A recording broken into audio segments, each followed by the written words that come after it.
গর্ত পেল, একটা খাল পেল। খালের ভিতরে তারা তিনজন ঢুকে গেল, যেন আমাদেরকে মেঘ না লাগে, ঝড় না লাগে।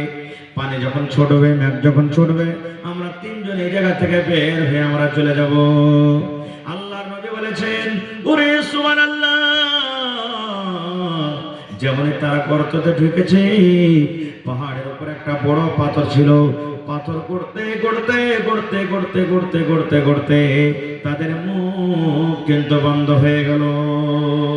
মায়েরা খালারা যেমন ভাত রান্না করে আর ভাতের হাঁড়িটা ঢাকার জন্য যেমন উপরে ঢাকনি লাগিয়ে দেয়, ঢাকনি না বলে ঢাকনি লাগিয়ে দেয়, এই মতো উপরে পাথর এমন ভাবে গড়তে গড়তে এলো।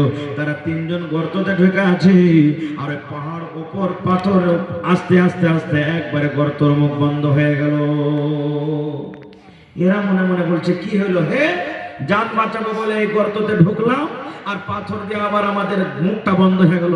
এক কাজ কর, পাথরটা ছাড় তো, যে হঠাৎ তিনজন মহিলা যদি পাথরটা হটেছে, সুবহানাল্লাহ, হঠাৎ ওদের কথা এক চুল পরিমাণ হিলল না, পর্যন্ত হিলল না।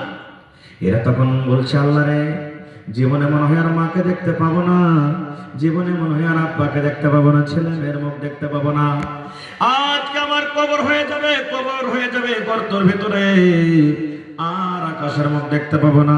পাঞ্জর দিয়ে যদি কোনো মানুষ হেঁটে চলে যায়, ডাকতে গেলে আর মনে হয় তারা আমার আওয়াজ পাবে না।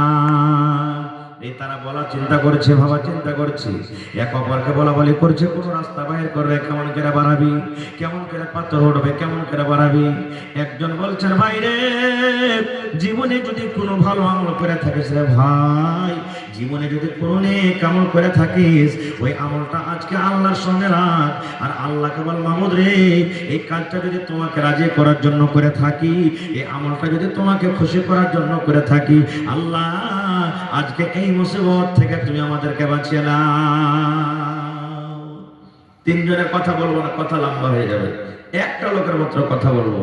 তিনজনের মধ্যে একজন বলতে শুরু করলো, কি ভাই রে, আমার একটা কাকাতো বোন ছিল, যাকে আমরা চাচাতো বোন বলি।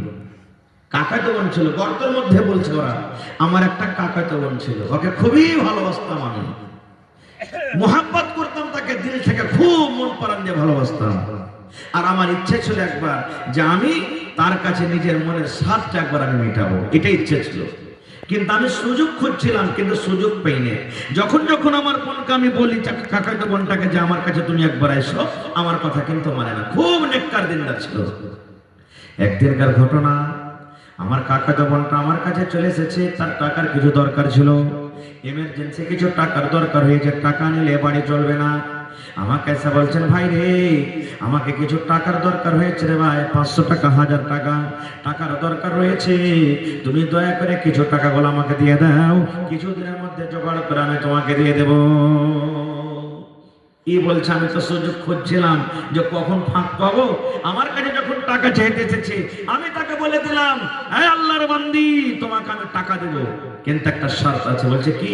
বলছে একবার তোমাকে আমার কাছে থাকতে হবে, যদি তোমাকে মঞ্জুর থাকে তা বলো, আমি তোমাকে টাকা দিয়ে দেবো। এবার আমার কাকাতো বোনটা মজবুর হয়ে গেল, না থাকছে তো টাকা পেয়ে নে, কি করবে, টাকা নেওয়ার দরকার। তখন বলছে, আমার কথা শুনে রাজি হয়ে গেল, ঠিক আছে তুই যা বলবি করবো, কিন্তু টাকা দেবে। দিন তারিখ ধার্য হয়ে গেল, অমুক দিন অমুক জায়গাতে অমুক সময়তে তোমাকে আসতে হবে, টাকা কিন্তু নিয়ে বাড়ি চলে গেলেন। এবার আমার কাকাতো বোনের চোখ দিয়ে পানি থামে না, আল্লাহর ডরে, আল্লাহর ভয়ে চোখ দিয়ে ঝরঝর ঝরঝর করে পানি ঝরে, কাঁদতে আছে কাঁদতে আছে। কিন্তু আমার সাথে ওয়াদা করেছে, সেই দিন সেই সময় চলে এলো। নবী আমার বলেছেন, তারা 1-2 জন কিন্তু এক জায়গাতে জড়ো হয়ে গেল, সময় হিসাবে তারা এক জায়গাতে জড়ো হয়ে গেল। এবারে তারা জেনেবা বিচার জন্য, কুকরণ করার জন্য কত কাছে হলো, কত কাছে হলো। আমার নবী বলেছেন, যেমন স্বামী স্ত্রী মিলন করার জন্য কাছে হয়ে যায়, একটা পুরুষের দুটা জান দুটা পা, এবং একটা স্ত্রীর দুটা জান দুটা পা যেমন 4 জান এক জায়গাতে হয়ে যায়, আল্লাহ রাসূল বলেছেন 4 জানা তারা এক জায়গাতে হয়ে গেছে, এখন জেনাবে বিচার করবি। এরকম টাইমে সময়তে ওই মেয়ে ছেলে চোখ দিয়ে ঝরঝর ঝরঝর করে পানি ঝরছে। এবার বলছেন, কাকাতো ভাইটা বলছেন, এরে আল্লাহর বান্দে, তুমি কান্দো কেন, কি কারণে কান্দো, তোমাকে তো আমি জোর করিনি, তোমাকে তো আমি জোর করে এখানে ডাকিনি, তুমি নিজের মনে এসেছো, তবে কেন কান্দো। এবারে কাকাতো বোন বলছেন, ভাই রে, কান্দি রে ভাই, তুমি যে আমার সাথে যে কাজটা করো, জীবনে আমি এই কাজটা করিনি ভাই রে। তুমি আমার পুরুষ নও আর আমি তোমার স্ত্রী নও, তুমি যে আমার সাথে কাজটা করছো এই কাজটা আমার পুরুষের হক।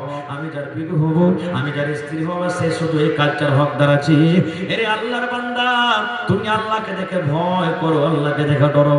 কারণ দুনিয়ার কোনো মানুষ না জানতে গেল, দুনিয়ার কোনো মানুষ দেখতে না গেল, আল্লাহ দেখছেন। এরে আল্লাহর বান্দা, যদি তোমার ভিতরে আল্লাহর ডর থাকে, আল্লাহর ভয় থাকে, তাহলে তুমি এই কাজ থেকে তুমি ফিরে যাও।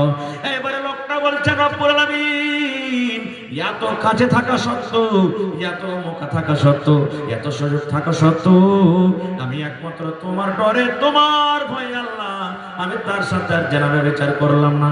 আমি তাকে ছেড়ে দিলাম, আজাদ করে দিলাম, এবং তাকে যেটা টাকা দিয়েছিলাম সেই টাকাটাও আমি মাফ করে দিলাম। আর বললাম ভাই রে, সেই টাকা তোমার কাছ থেকে আমি নেব না। এই আল্লাহ, এই কাজটা যদি তোমাকে রাজি করার জন্য, তোমাকে খুশি করার জন্য, তোমার ভয়ের কারণে যদি আমি করে থাকি মাহবুদ রে, আজকে আমরা তিনজন যে পাহাড় এর ভেতরে, গর্তের ভেতরে পাথর দিয়ে আমাদের মুখটা বন্ধ হয়েছে, আল্লাহ কতটুক তুমি পাথরটা সরিয়ে দাও, যেন আমরা তোমার আকাশ যেন আমরা ভালোভাবে দেখতে পাই। আমার নবী বলেছে, যখন লোকটা নিজের বয়ানের কুমাবে আল্লাহর সামনে রাখলেন, যে পাথর তিনজন মিলে হটাতে পারলো না, ওই পাথর হটতে হটতে হটতে তিন ভাগ করে এক ভাগ পাথর কিন্তু আপনি হটে গেল। নারে তাকবীর! এটা হলো কি আল্লাহর ভয়, এর নাম হলো কি আল্লাহর ডর। এরকম ভাবে আল্লাহকে দেখা ডর করতে গেলে আল্লাহ তাবারাক ওয়া তাআলা আমাদের মুসিবত থেকে দূর করবেন। আর একটু আগে চলেন, আজকে যদি একটা মৌলভী সাহেবের কাছে গুনাহ হয়ে যায়, জেনা হয়ে যায়, পাপ হয়ে যায়, আমরা খুব কিলোকাল করি, কিন্তু মৌলভী তো ফেরেশতা নয় না। ফেরেশতা, ফেরেশতা কি ভাই? একটা হাজী সাহেবের সাথে যদি ভুল হয়ে যায়, আমরা কব মানুষ তো এমনি মানুষ গুনাহ করে, একটা হাজী দেখলে গুনাহ করে, বলবো না? কিন্তু ভাই নবী বলেছেন, কুল্লু বানি আদম খাত্তাউন, আদমের যত বেটা বেটি সব হলো গুনাহগার, পাপী। ওয়া খায়রুল খাত্তাইন আত-তাওয়াবুন, আর গুনাহগার পাপীদের মধ্যে ওই লোকটা হলো সবথেকে ভালো যে তওবা করলো। সাহাবায়ে কেরাম থেকে কি আমরা বেশি নেককার? সাহাবায়ে কেরাম